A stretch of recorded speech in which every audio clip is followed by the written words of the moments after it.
جس نے اللہ کی باندھی ہوئی حدوں سے باہر قدم رکھا، اس نے اپنے آپ ہی خود ظلم کیا۔ جو بھی بندہ اللہ سے ڈرے گا، اللہ تعالیٰ اس کی ساری مشکلات آسان فرما دے گا۔ صدقہ فقیر کے سامنے عاجزی سے پیش کر، کیونکہ خوش دلی سے صدقہ دینا قبولیت کا نشان ہے۔ صحت چاہتے ہو تو اتنا کھاؤ کہ آدھی بھوک باقی رہ جائے۔ جو بات تمہاری سمجھ میں نہ آ رہی ہو، اس کو اللہ پر چھوڑ دینا بہتر ہے۔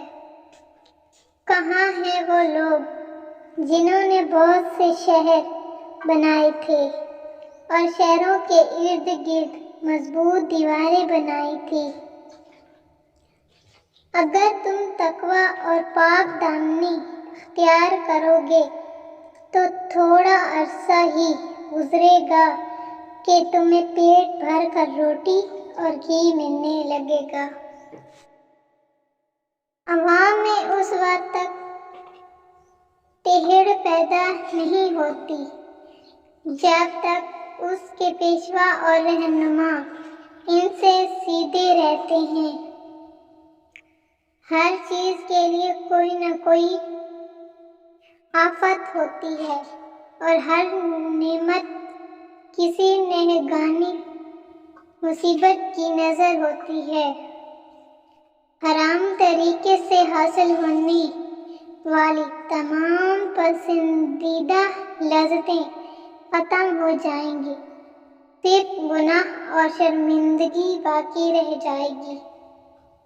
بدکار آخر برے انجام سے دوچار ہو کر رہیں گے۔ جس لذت کے بعد آگ ہو، بھلا اس کا کیا فائدہ؟ اگر آنکھیں روشن ہیں تو ہر دن روز حشر ہے۔ فقیر کا ایک درہم صدقہ بہتر ہے غنی کے لاکھ درہم صدقہ دینے سے۔